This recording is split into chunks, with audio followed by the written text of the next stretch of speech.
વ્યસની છે એ સંગને કારણે પણ વ્યસનના રવાડે ચડે છે. એટલે ખરાબ સોબતને કારણે માણસો દારૂ પીતા થાય, આ બીજું કારણ. હવે ત્રીજું કારણ છે વ્યવસાય નિમિત્તે. વ્યવસાય એટલે બિઝનેસ, ધંધા અર્થે પણ માણસો દારૂ પીતા હોય છે. એમાં પણ બે પ્રકારે થાય.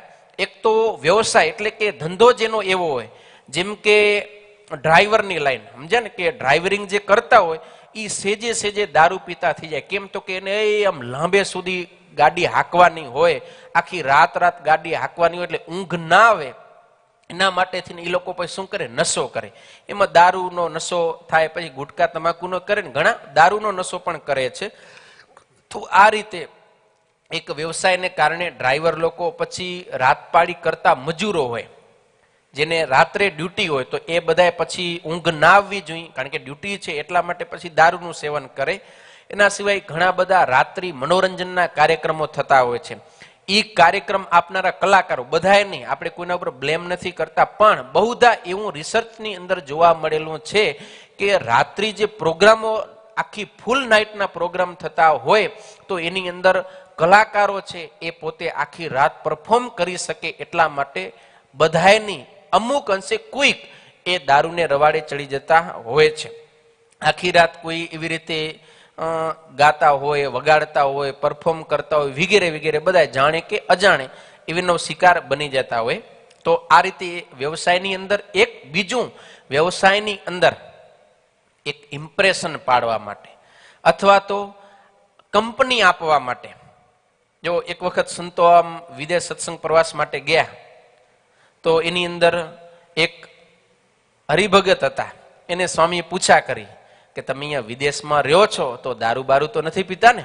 એટલે હરિભગત કે સ્વામી આમ આપણે દારૂ પીતા નથી, પણ ક્યારેક ક્યારેક કે કોઈ બિઝનેસ મીટિંગ હોય ને એમાં બધા બેઠા હોય ને ત્યારે ફોર્માલિટી માટે આવે દારૂ, અને બધા પીતા હોય તો કંપની આપવા માટે અમારે જરીક એનું માન રાખવા, જાળવવા માટે પીવું પડે એમ. તો આવી રીતે વ્યવસાયની અંદર કંપની આપવા માટે કે સાથ સહકાર આપવા માટે, મોભો જાળવવા માટે, અને એક ફેશન છે કે આજે આપણે પીવું જ પડે. 20-25 જણા પીતા હોય ને એની વચ્ચે આપણે ન પીએ તો આપણને એમ લાગે કે દુનિયા એવું વિચારશે કે જો આ ઓલ્ડ ફેશનનો માણસ છે, એમ બહુ જૂનવાણીનો છે એમ. પણ દારૂ પીવાથી કોઈ આધુનિક નથી થઈ જતા, થઈ જવાય છે. એટલે વ્યવસાયને અર્થે પણ ક્યારેય આપણે દારૂ તો પીવો જોઈએ નહીં. ઇતિહાસની અંદર એવા ઘણા પ્રસંગો છે કે મોટા મોટાઓએ મોટા મોટાના હાથને ઠેલી દીધા છે દારૂને કારણે. આજે પણ આપણે યાદ કરીને વારંવાર, હું તો નામ લેતો જ હોઉં છું, પણ આપણા વડીલ સંતો, બધા સંતો કહેતા હોય છે, લક્ષ્મણ બાપાને યાદ કરે. આવો જ્યારે પ્રસંગ આવે ને ત્યારે લક્ષ્મણ ભીમજી એન્ડ કંપની કેનિયાની અંદર છે, તમે બધા ઓળખો લખુ બાપાને. ઘણા તો મને કે સ્વામી તમારી કથામાં વારે વારે એનું નામ આવે. મેં કીધું આવે જ ને, બાપાનું જીવન જ એવું ઊંચું છે એમ. તમે એવું જીવન જીવો તો આવતી પ્રજા, આવતી અમારી સંત પેઢી તમારા નામ લેશે કથામાં. હવે આપણા જીવનના કઈ ઠેકાણા હે નહીં. કોઈ ખાલી કે લ્યો પીઓ, હે તો મોકો જ જાણે ખપતો જ, ઓલા કેમ ખપતો તો ને વૈદે બતાવે એમ. આમ સત્સંગી છીએ એટલે આમ ના પીવાય, પણ કોઈક દી હામેથી આમ આવે તો વાંધો નહીં એમ. આવા જીવન હોય ને તો એના પછી ઉદાહરણ તરીકે કોઈ દી નામ ના આવે. આ તો લખુ બાપાના જીવનના પ્રસંગો તમે સાંભળો, જાણો. એના જીવનમાં કેટલી નિયમની દ્રઢતા, એક એક શ્રીજી મહારાજની આજ્ઞાને વફાદાર થઈને રહેવાનો, અને આવડી મોટી ઉંમર, આવડો મોટો એનો બિઝનેસ. આપણે તો કાંઈ બિઝનેસ નથી કરતા. કેવડો મોટો એમ્પાયર છે લક્ષ્મણભાઈ એન્ડ કંપની. હે, તમે બધા જાણતા હશો. તો એ બાપા ગમે ત્યાં જાય, ગમે એવી મોટી બિઝનેસ મીટિંગ કરે, પણ આજ દિવસ સુધી ક્યારે દારૂને હાથ નથી લગાવ્યો. અરે પાણી પોતાનું લઈને જાય તો એને કોઈ મીટિંગમાં કઈ ફેલ નથી થતા કે કોઈ એને કઈ કામ ના આપે, અને બધી જગ્યાએ નિષ્ફળ થતા હોય કે એને ક્યાંય દારૂની ના પાડી દીધી તો ઓલાને માઠો લાગી ગયો કે મારો હાથ લખુ બાપાએ ઠેલી દીધો, હે તમારે તો પીવો જ પડશે. આવું નથી. હા, મુઠું સારું લાગે છે કે આ વ્યક્તિ ઈમાનદાર છે, કે ધંધાની લાલચ માટે પણ એને પોતાનો ધર્મ છોડ્યો નહીં. અરે આપણા નરેન્દ્રભાઈ મોદી, એ જ્યારે અમેરિકા ગયા હતા, નવરાત્રી હાલતી હતી ત્યારે આપણા કોણ હતા અમેરિકાના વડાપ્રધાન? ઓબામા. એમણે ત્યારે ત્યાંની પરંપરા મુજબ ભોજનની જે મૂક્યું, તો નરેન્દ્રભાઈ મોદીએ કીધું કે અત્યારે મારે નવરાત્રી ચાલે છે, મારે ઉપવાસ છે. અરે અમેરિકાનો રાષ્ટ્રપતિ, એટલે અમેરિકા દુનિયાની અંદર મહાસત્તા છે, અને મહાસત્તાનો ફર્સ્ટ મેન એટલે પહેલા નંબરનો જે માણસ એ અમેરિકાનો રાષ્ટ્ર પ્રમુખ જે કહેવાતો હોય એ પ્રેસિડન્ટ, એનો હાથ જો પાછો ઠેલી શકાતો હોય તો મિત્રો તમારા બિઝનેસમેન કોઈ હોય, કોઈ બીજા મિત્રો હોય, ધંધો હોય, એમાં તમે હાથ પાછો ન ઠેલી શકો? અવશ્ય ઠેલી શકાય. આપણે આપણા ધર્મને વળગીને રહેવું જોઈએ. અરે અભયસિંહનો ઇતિહાસ આપણે બધાએ જાણીએ છીએ કે અભયસિંહ દરબાર પહેલા એનું જીવન કેવું હતું? એકદમ મદ્ય માંસથી ભરપૂર, આખા પોતે વ્યસની હતા, માંસ ભક્ષણ કરતા, દારૂ મદિરામાં રત રહેતા હતા પોતે ભલે દરબાર, પણ કુસંગને કારણે આવી રીતે એ વ્યસનને રવાડે ચડી ગયા. અને પછી જ્યારે ભગવાન સ્વામિનારાયણના સંતો, એમાં ખાસ સદગુરુ ગોપાળાનંદ સ્વામી એમને સત્સંગમાં લીધા અને વર્તમાન ધરાવીને ગળામાં કંઠી પહેરાવી અને એમને નિયમ આપ્યો કે આજથી તમે ભગવાન સ્વામિનારાયણને શરણે છો, તમારે ક્યારે પણ દારૂ પીવો નહીં. આવું જ્યારે સ્વામી એને નિયમ આપ્યું અને ત્યારથી કરીને અભયસિંહ જીવનની અંદર ક્યારેય દારૂ નથી પીધો.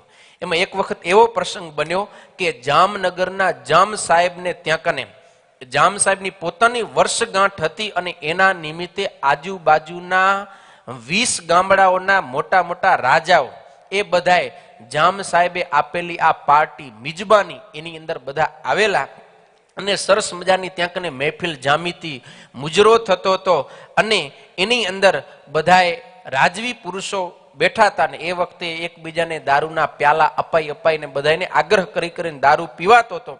અને એ વખતે જે ઈર્ષાળુ પુરુષો હોય ને એને જોયું તો અભયસિંહ છે ને એ દારૂ નતા પીતા, હાથમાં માળા લઈને સ્વામિનારાયણ સ્વામિનારાયણ સ્વામિનારાયણ ભજન કરતા હતા.